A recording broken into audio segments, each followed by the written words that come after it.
I'm pleased to be joined on this episode by the one and only Chris Boushy, who has found a way to make the most of his time during COVID here over the course of the past year or so, staying busy, starting the South African Lacrosse Association.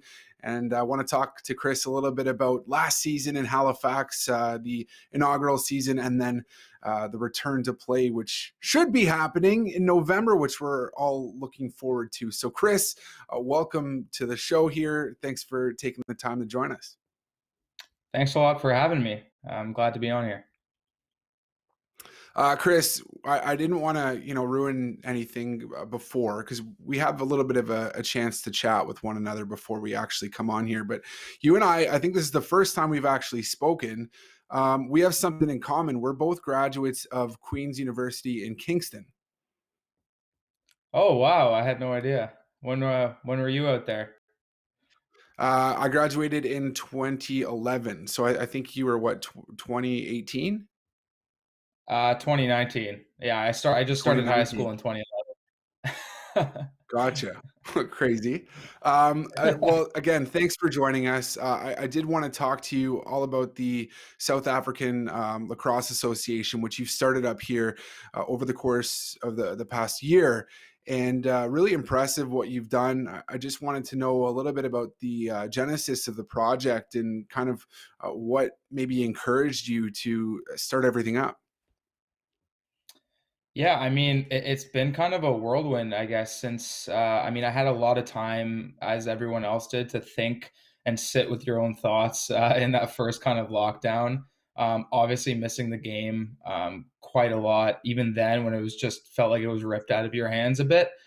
Feels the same now, but nonetheless, I kind of decided I wanted to try something, make use of my time. I had mentioned in that interview I did with Devin quite a bit ago when I first kind of started tinkering around about it and just kind of getting the ideas thrown out there that, it was because my dad, growing up in South Africa, he grew up in Canada, but I grew up a little bit in South Africa, and he was playing for the international ice hockey team.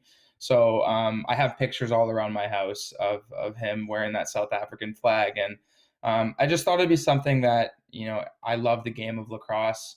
I have this weird, even though I was born there and only lived there for 4 years, I have this weird connection to the country, and it's a beautiful country and a beautiful place. They love their sport, so I thought, why not maybe give it a go and see if something sticks over there. So you've started up a GoFundMe for the project, which you've raised a little over $1,300. And where can people go to find that and kind of donate and give back to the project? I saw you had a goal of $5,000. Yeah. So our initial goal of $5,000 is initially going to cost just for the cost of getting some sticks and initial kind of jerseys and player packages over to the Boys and Girls Club of South Africa in Johannesburg. That's a nonprofit that runs out of the inner city there that has about 2,000 kids.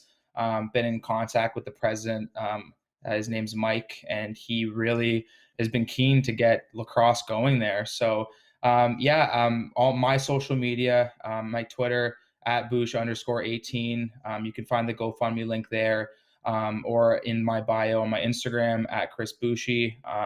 Lucky enough for me, I have a lot of great people around me in the lacrosse world. They're going to help me bolster my social media for the association quite soon, as well as some website stuff coming in the next 2 weeks. So you hope to be playing in the World Championships in about 5 years from now. But beyond that, what are the goals for the project? I mean, like getting kids to play in general is something that I think is very important. And I mean, anybody who kind of wants to grow a sport, not just lacrosse, will tell you that yeah, it's great when you want to have people represent the country, but it has to start from really good, sustainable grassroots development programs.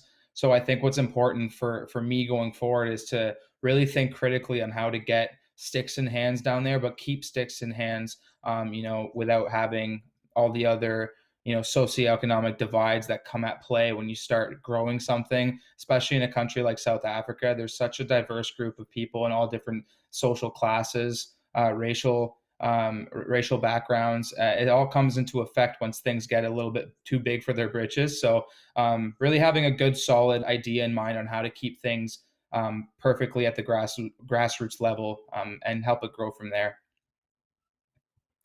Now, I would imagine that the fact that you can't actually get to South Africa right now would prove to be a bit of a roadblock. But are there any other roadblocks that you might have encountered so far that have just kind of been tough to get around, and maybe you need some assistance with? Well, I mean, for one, call a spade a spade. Yeah, I can't get over there anytime soon. I mean, with regards to the pandemic, it's gotten quite bad over there. Obviously, having a job over here, it's quite difficult to take the time off where you want to be able to stay there for a month and not only just your 2 week vacation that you get. So that's a roadblock. I do have some great people down there that are a part of the association that have played lacrosse, played at university levels out in the UK, but now live in South Africa. So they're very, very comfortable taking the reins where they can down there. Some other roadblocks that I could think of initially also is shipping. It's very expensive to ship things down there. So I've kind of Mhm. had to go around get around some loopholes with regards to anybody manufacturing stuff down there, that I could maybe get some jerseys done down there so I don't have to ship them from over here. But nonetheless, lacrosse sticks primarily are gonna be coming from over here. So that's a huge roadblock, not undoable, but it's very possible for me to kind of work around them. Yeah, I mean, you've done a great job at working around them. I mean, you have been quite resilient. You've managed to use technology to kind of connect with lots of people out there. I saw you got in touch with your director of finance. It was over Zoom.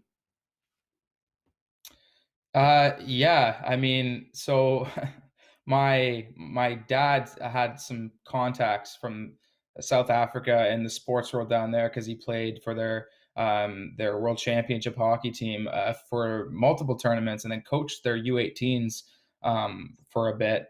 So he had some contacts. One of his friends in the hockey community, his son runs the hockey programs out of Pretoria, ice hockey programs. Mhm. They say field hockey over there. They just call that hockey.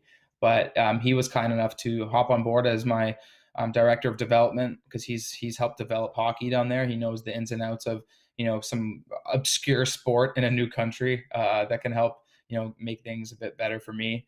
And yeah, and the rest, yeah, everything else has been through Zoom. There's been about three people that I haven't actually everybody I haven't met physically, but three people have been a part of the South African Lacrosse Project, which was an initiative that was run down there for 10 years, helping kids play lacrosse up in the northern region of the Valwater in Limpopo.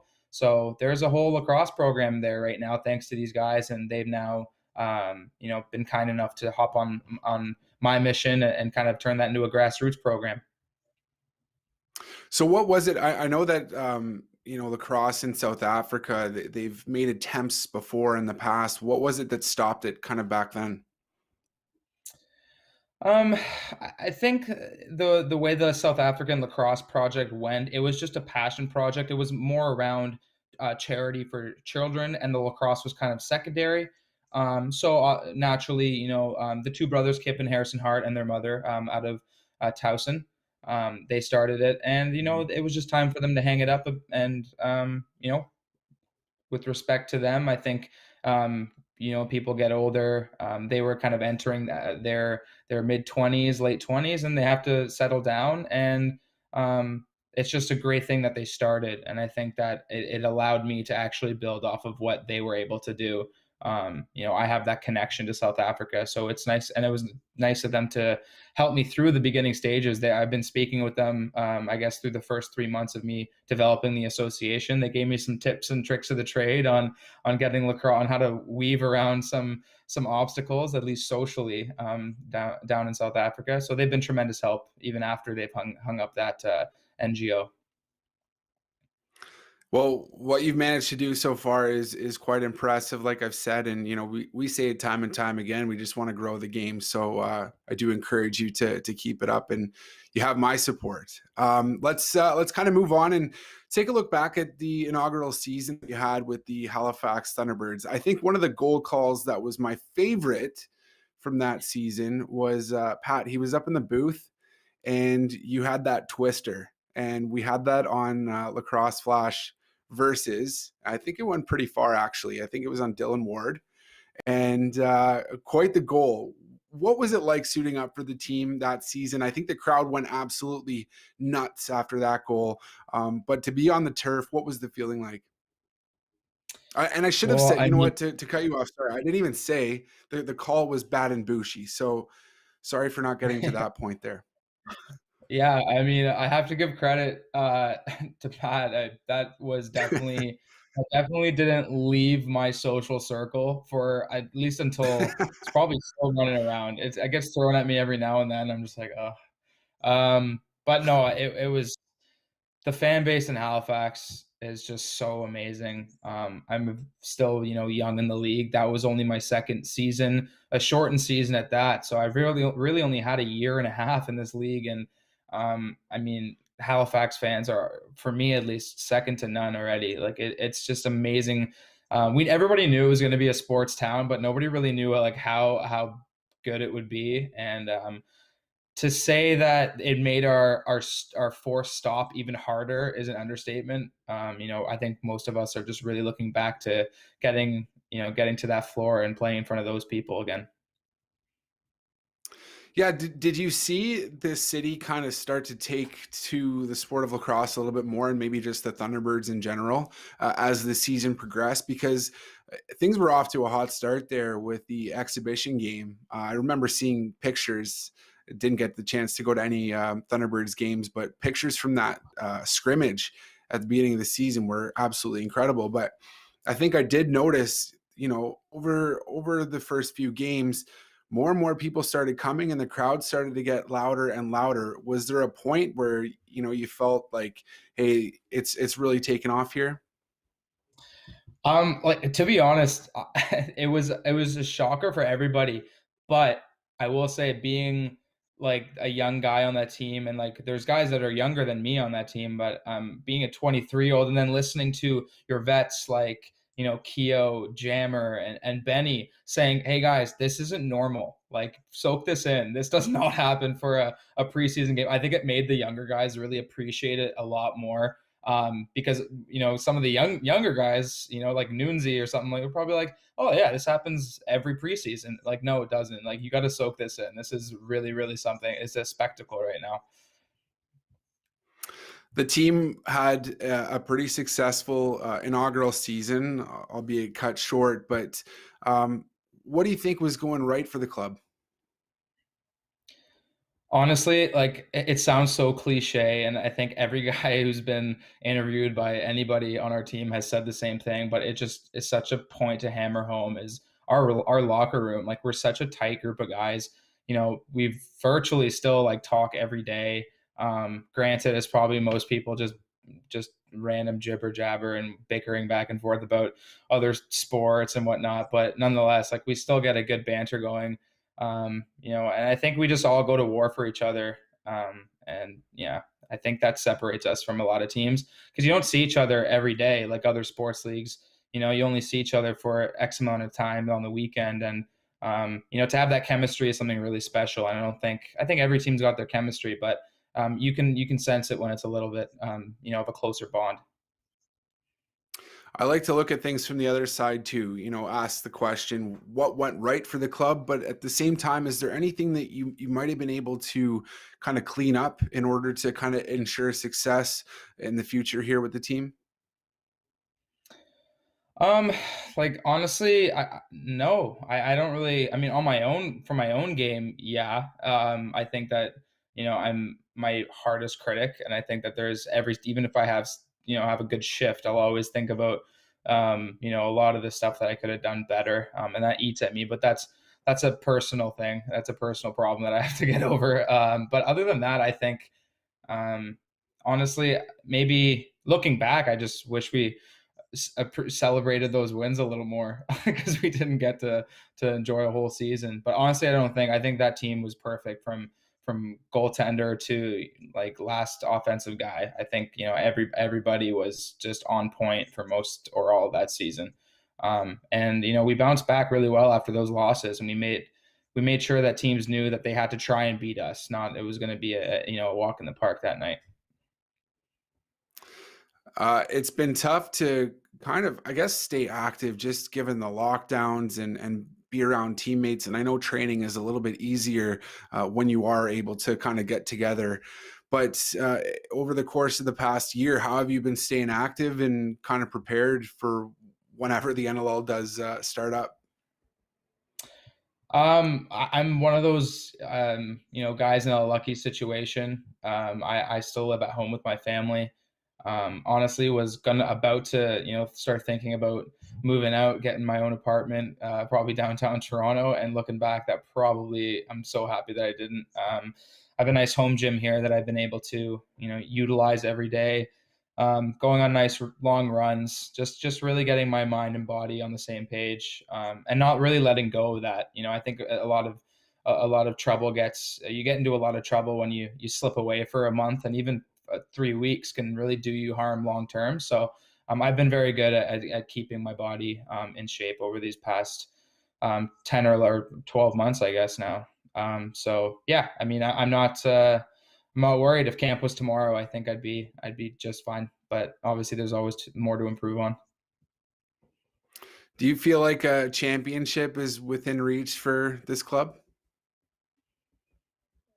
Yeah, I think it's very doable. I think if there was a team in the league right now to do it, it's us. I have complete faith in every single one of those guys. Whether guys that are playing a lot, guys that aren't playing that much. I think everybody's got a job. Everybody does it well, and yeah, I mean, I think it's definitely a real goal. I think we should very much be going into training camp before next season, thinking that that is the only end game possible for us.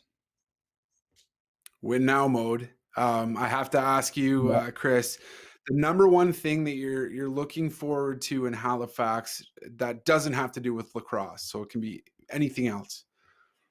Seafood chowder. Okay, I Easy, think I think that was an easy choice, wasn't it? easy. No, you're not a Seafood lobster chowder. guy?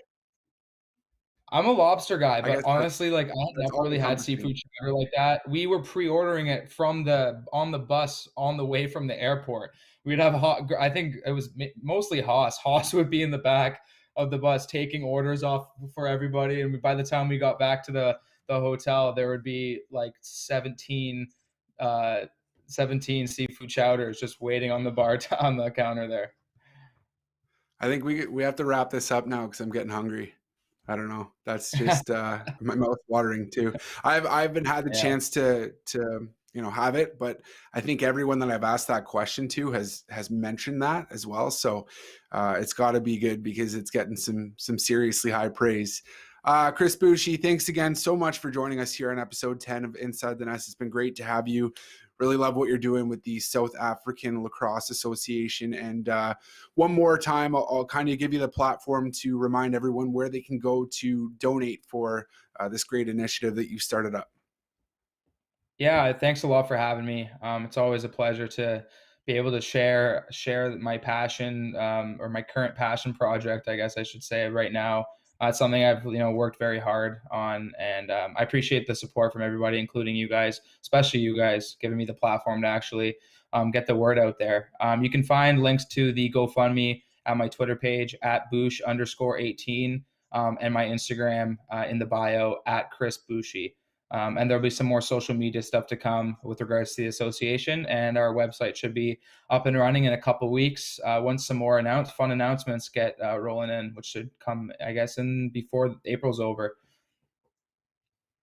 Perfect, man. We will look forward to it, and thank you so much once again. That's Chris Boushy, forward for your Halifax Thunderbirds. We want to thank everyone for tuning in here to episode 10 of Inside the Nest. We will be back in 2 weeks, same time, 8 p.m. Atlantic, 7 p.m. Eastern, 4 p.m. Pacific. I'm getting pretty good at saying that.